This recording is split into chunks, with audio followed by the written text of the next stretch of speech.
It's Chris Macchi, matchmaker, CEO for Flex Fight Series and Motiv Martial Arts. I'm here with Blanc's Diamonds. If your diamonds ain't shining, hit up Blanc's Diamonds. They're gonna fix you right up.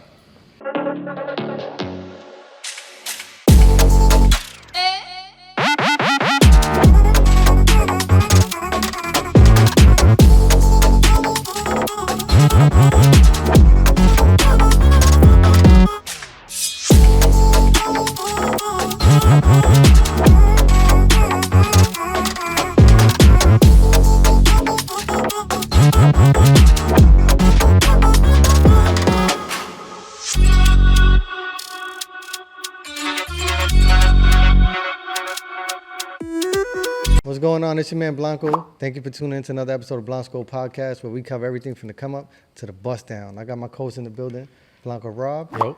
And we have a special guest, Chris Macchi, the Latino Dana White. What's up, gentlemen? How y'all? That's right. And today we're here live in his establishment for the Flex Fight Series. And you want to introduce it? Absolutely. We're here at Motiv Martial Arts. Appreciate y'all for coming down. This is going to be a state-of-the-art mixed martial arts experience, unlike anything on the market currently. And then also, obviously, my bread and butter is Flex Fight Series. We are New York combat sports in general. That's right. And we like to kick off every episode what we call like a drip check. Basically just show your drip, talk your shit. Yeah, I could dig it. I always rock my own merch. I learned that from 50. Shout out 50. You know what I mean? If you're not paying the check, I'm not wearing your stuff. So, I always just rock my own merch, man. If it's Flex Fight Series, if it's Motiv Martial Arts, that's probably what I'm going to be dressed in. And how somebody get a belt like that? So these are one of one for champions only. You can't buy these, but look, we got the best belt in the game right now. Suede on the back, red suede on the back, super heavy too. But you got to earn these. These are earned, I got a question about them belts, right? I always see sure. them. Like when you win those belts, right? Say your weight class, whatever, right? Does that belt pass down to the next champion or you keep it for life? Nah, you keep it for life. Obviously it will be cost effective for me to be taking belts from people, but I just don't believe in that. You earn that belt and, the next time you fight, if you defend it, you get another one, it's kind of like a milestone through a fighter's career. So, I feel crazy kind of trying to take it back from them. I'd rather just spend the money and treat them right, Yeah, I mean, technically the fighters take it from each other, but yeah. Exactly, Well, I guess at this point it's pretty obvious you're in the fight game. I'm Absolutely. pretty sure you play many different roles and different hats in the fight game. But before we get into that, you want to take us back, let us know where you're from and what your upbringing was like? My childhood was crazy, young kid from upstate New York originally, dirt road.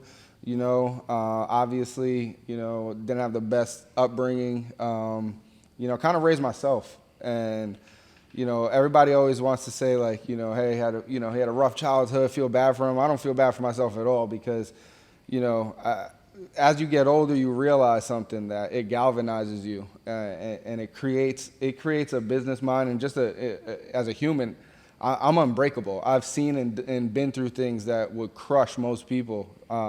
So now, if I'm approached by something in business that seems difficult, it just pales in comparison to things that I've gone through in my personal life. I lost my mother at 18 years old. So, losing your mother, you feel a level of pain and suffering that other things just don't seem that bad anymore. And, I like to say she gave her life to save my life. I was in the streets when I was a kid, I thought I was the toughest thing going.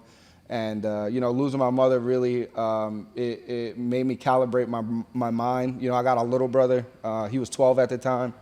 So, looking at him go through that more so than even looking at myself go through that, I had to really make a choice. And I was like, listen, you're going to, God came to me and said, look, you're going to make two choices. You're going to either go left and you're going to go right. And if you make the wrong choice, your brother's going to follow you.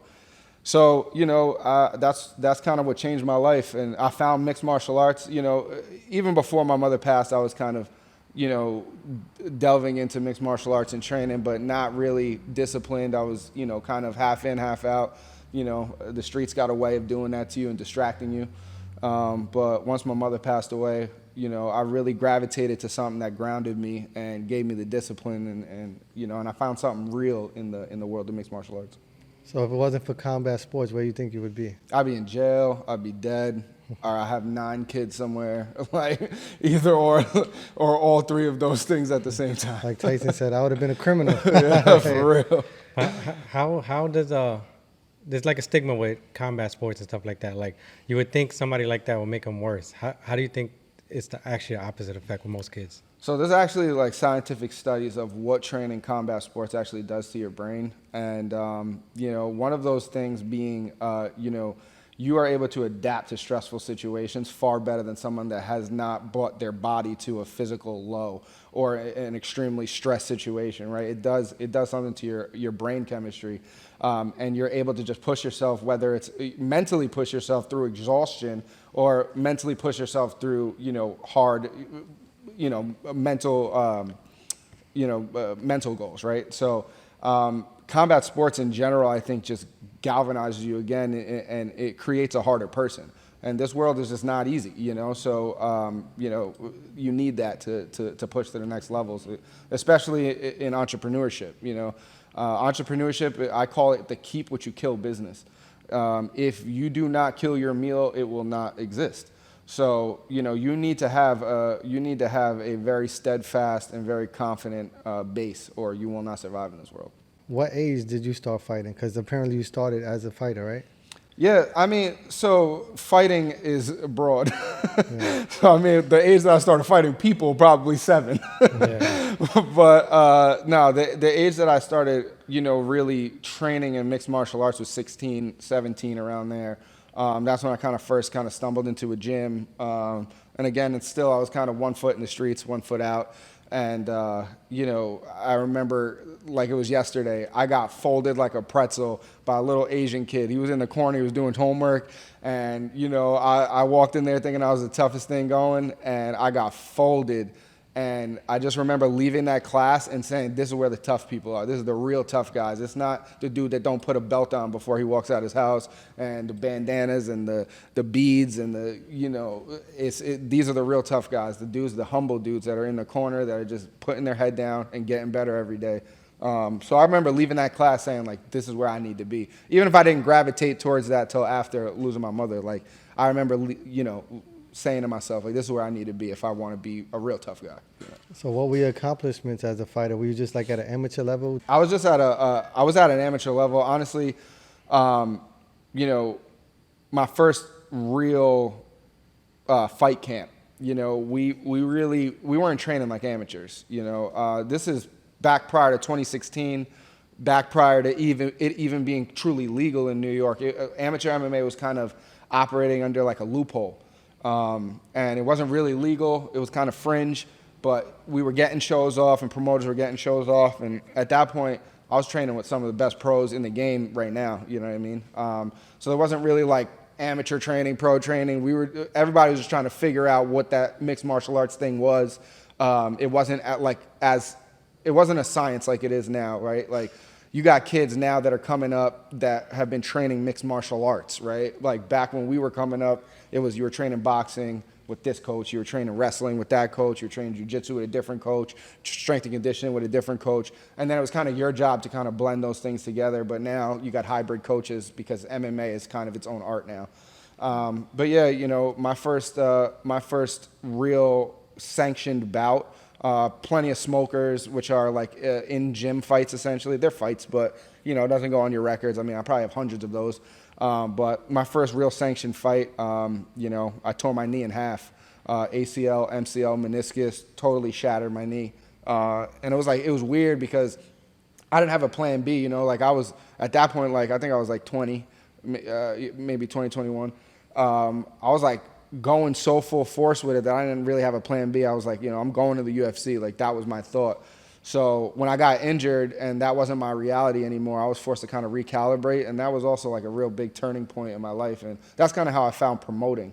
I told myself, I was like, listen, it's either I'm gonna put a bullet in my head or I'm gonna figure out how to stay involved in this community and grow this community. And I'm glad that I took that route and said, you know what, I'm gonna take these young fighters, dealing with these shady promoters, dealing with this, dealing with an unsure landscape too, because it wasn't as built out as it is now, especially in New York, again, as humbly as possible, but like Flex Fight Series built Triton Fights, which was my previous brand, Flex Fight Series, we built the landscape of New York combat sports within the mixed martial arts world by and large, as it is today. And now it's like fully, formed, and there's other promotions and stuff like that. And, as humbly as possible, I'm going to be confident by saying that.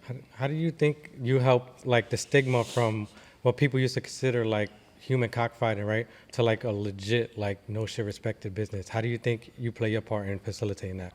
So when I got into the kind of realm of promoting, it was very like high school soccer. Like it was like people were coming in like sweatpants, a lot of guys, not too many women in the crowd, smaller crowds. It wasn't like this, like it didn't have the glitz and glamour that Flex Fight Series has, right?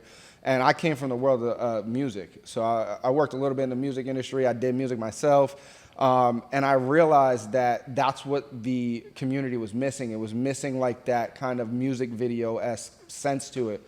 So I started doing that for fighters. That's kind of how I first started getting into the world of promoting. I started doing like cinematic promos for fighters, and no one ever seen that before, especially not at the regional level, like the lower level. No one ever seen that before. I used to get made fun of. Oh, why are you doing that? It's a waste of time. Nobody cares about an amateur fighter. But I didn't think about it like that. I looked at it from the eyes of an A&R in a music label, right? Why not develop this fighter and get their following from the grassroots? This way, when they go turn pro, they already have a base, and it's more lucrative for the promoter that they turn pro with, and it's more lucrative for the UFC when, hey, they see what they look like on camera. You get them some media training, you get them, a profile. You get them some social media presence. So that's kind of like how I kind of viewed it, at that point. It's like the showcases for hip hop, but brought into the fight world. Exactly. Yeah. So what was we heard your low point where you got injured and basically your dreams went out the window in the instant. Do you have like a particular moment in time that stands out in your mind where you probably got your first big payday promoting fights and you believe that you could actually do and become what you are today? Yeah, like an aha moment from where you were like wanted to do it to like, this is it, I'm all in. From hopeless to hopeful. Yeah, there's so many actually. I'm like, that's why I'm very reluctant to play the victim, because I'm not a victim, you know what I mean, in any way, shape, or form. God has blessed me in so many different ways, in measurable ways that I couldn't even explain to you on this microphone. But we can go back to 2016 when I was a minority, presence in the fight world through a company called Triton Fights, and we did the first ever legal mixed martial arts show in history in New York. Since the ban, since they lifted the ban, we were the first one before the UFC, before anybody. We did a show, I think 8 days after they lifted the ban. So that was a big one where we were like, we're onto something, and we filled that building out.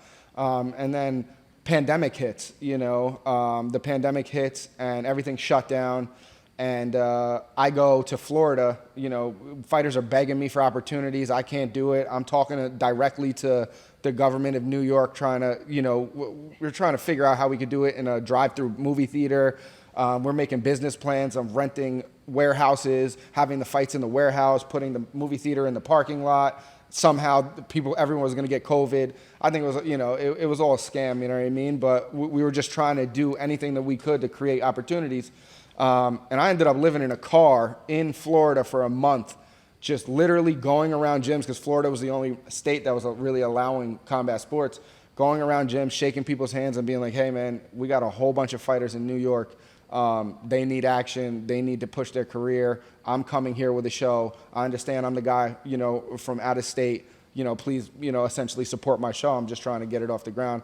And we did a sold out all pro show. We did an amateur show first in the same day, and then did a whole pro show after. And, that was right out of the pandemic. So, I think that was another moment where we were like, okay, now we got something here. And then, finally, I could keep on going, but we were featured on TLC, 90 Day Fiance. One of the contestants fought for us, Biniam Shibre. Shout out Biniam, he's the man. But it's been so much, man. International television, Amazon Prime, Fubo Sports deal that we got. We got one of the biggest combat sports live television deals in the game right now. Shout out Fubo Sports. But yeah, there's so many, man. So what's the sauce, like the recipe? Like, how do you get that marketing exposure? How do you take something and sell out places like that when it's such a niche market, especially being in the beginning? Like, what's the secret to getting those tickets sold and those fighters the exposure? I would say the secret is hard work, right? Like, the secret is there's no secret. Just do anything that you have to do to make it happen. Like I said, I lived in a car for a month. Are you willing to live in your car for a month? Are you willing to go to another state? Are you willing to hand out flyers and call yourself a CEO? Because I am. I'll go outside right now and hand out 1,000 flyers and call myself a CEO and be wearing $2,000 in jewelry. I'll be wearing a Versace suit. You know what I mean? I'll hand out. I have no qualms about being a CEO, and I don't have I don't have delusions of grandeur in my mind. It's whatever needs to happen. I'll get on my knees in a suit and clean the cage if I had to, because if that's what has to happen, that's what has to happen. So, a lot of times people pride get in their way of their success, and they don't even realize that.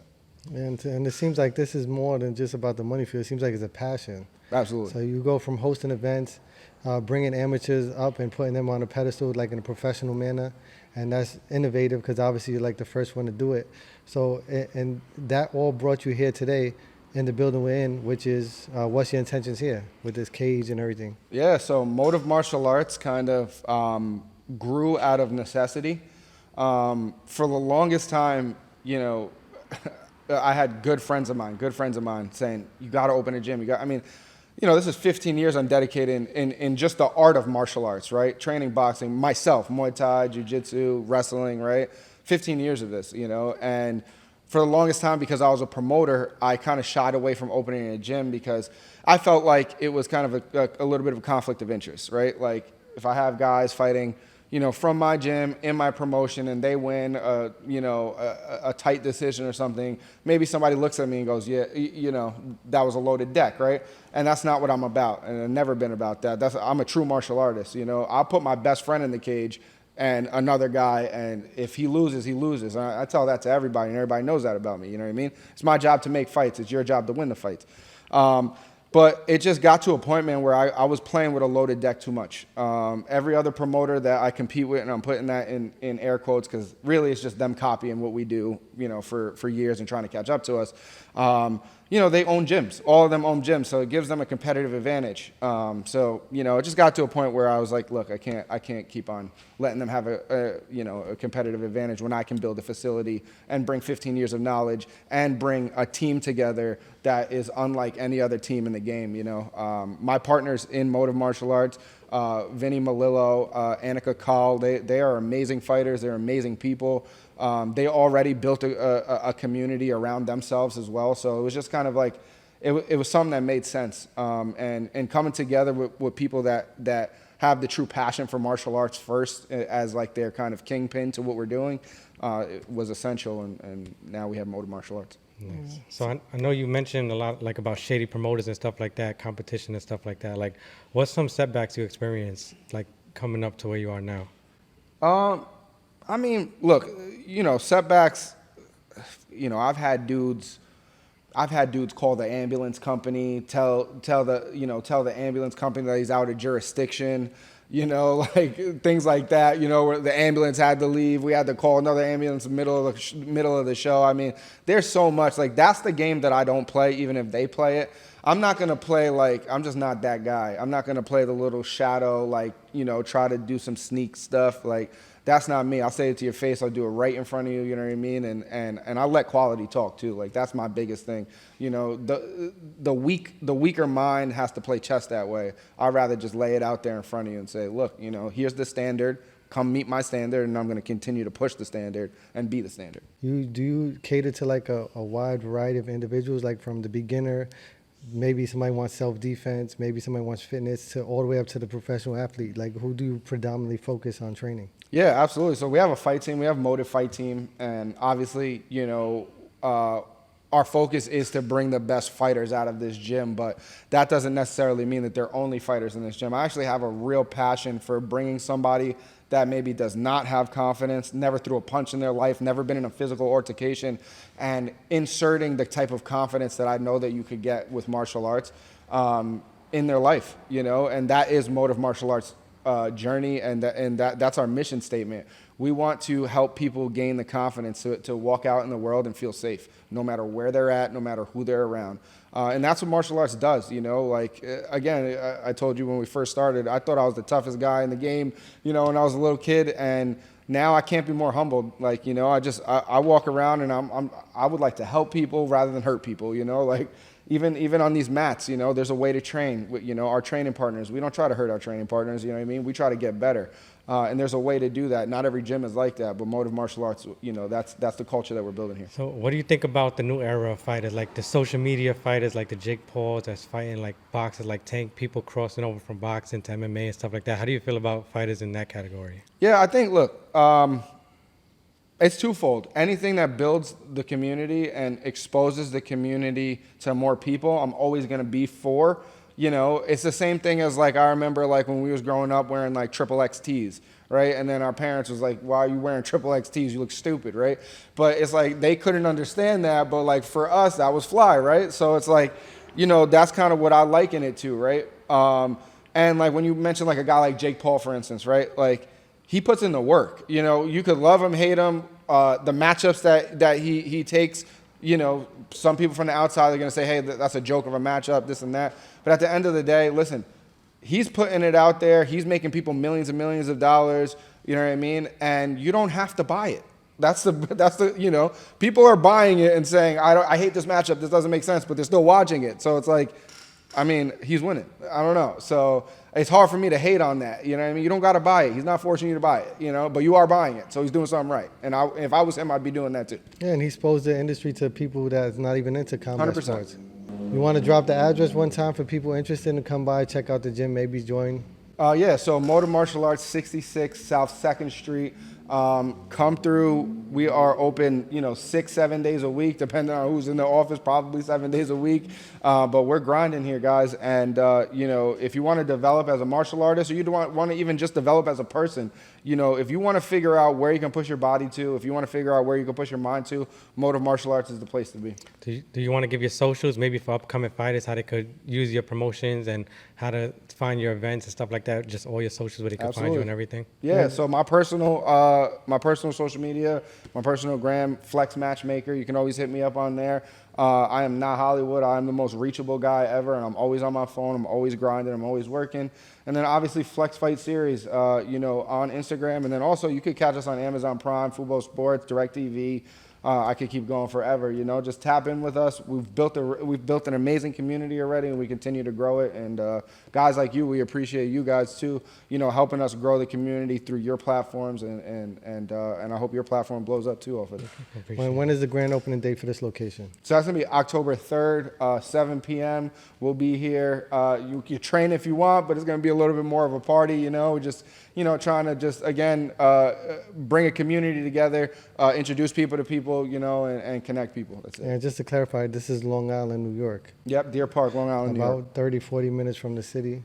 So it's a reasonable commute for everybody. 1 block away from Long Island Railroad, super easy. Do you have any advice for any kids who want to get in the sport or any promoters that's up and coming? Well, let's start with the kids.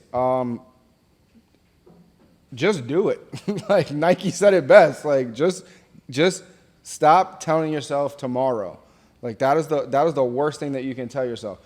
Whatever you can do tomorrow, you can do today if you wanted to do it. So just get in there, put your head down and do it. And then be humble about it too. You know, when you get good, just be good in silence. You know what I mean? Because in martial arts, you will meet somebody that is 5 times as good as you. You will. It happens to all of us. So martial arts is the ultimate equalizer. And as far as promoters, stay out of New York. Nah, but as far as young promoters, listen, you know, this game is a very unforgiving game. It's a very thankless game. You're only as good as the last thing you did for a person, you know, and that's honestly the darker side of my business is you're not going to get a lot of congratulations. You're always going to be putting out fires. You're always going to be faced with what's going wrong, not what's going right. So the times that someone does come up to you and say, yo, man, I'm proud of you. You did that. Really feel that and really sit in that moment real quick, because there won't be a lot of those moments. But those moments should mean something to you. And then, you know, just be ready to work. It's always, you know, there's no secret. There's no secret. It's just hard work. Now, how'd you get the name Latino Dana White? The fighters, man. The fighters they always just call me that. I don't know why, man. Shout out Dana White, man. You know, without him, we wouldn't be able to do none of this stuff. He's one of my idols, one of the people that I really respect. One of the reasons why I work the way that I work, he is still grinding like it was his first day in the office, and that is what I bring, to the table as well. So shout out Dana White, but yeah, the fighters just kind of crowned that, and I ran with it. So what's next? Like the 5-year plan for you? Like what is gonna take you to take the torch from Dana White one day? Like what's the lead up? So it's crazy because everybody always asks me that question, and the law of power, you never outshine the master. I never ever wanted to take the torch from Dana White in any way, shape, or form. It's just not my game. 5-year plan for me is expand Flex Fight Series across states. I want to be in some of the hottest nightclubs across the country. We already are. We just did Oakland, California last month for the first time with our sister brand, New Money Fight Club out there. Shout out New Money Fight Club. Go follow them. We got a great brand out there. I've done Florida already. I want to go to Miami. Miami, is a little tricky to do business out there, but we here and we ain't scared. So, I want to go to Miami, go back to Tampa, keep on building it in New York and just bring this thing across the country, but keep it intimate, Look, if I get the opportunity to go to Madison Square Garden and do this like crazy arena with 10,000, 20,000 people, sure, I'll do it, but I don't think that that's my brand. My brand is intimate. I want people to feel the hits, smell the sweat. Like, when you come to a Flex Fight Series, it doesn't matter if you've ever been to the UFC, Bellator, one championship, it's a different experience. It doesn't feel the same, it doesn't sound the same. So, I think that's my brand. My brand is to bring you an up-close perspective of combat sports from like a raw and gritty kind of New York soul about it. You know what I mean? Kind of like the hip-hop of mixed martial arts. That's kind of what Flex Fight Series is. What do you pick, boxing or MMA?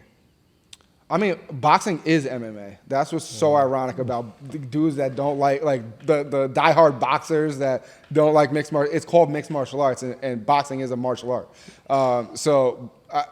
I love them both. If you ask me what I use the most, it's boxing.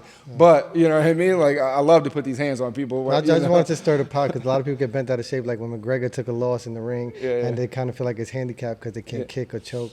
Yeah, I mean, listen. At the end of the day, I mean, let's be realistic. If you put the highest level, like Terrence Crawford, right? If you put him in there at the same weight class against a regional pro, he's getting smoked. I don't care what anybody says. I'm sorry. He's an amazing fighter in that one discipline of boxing.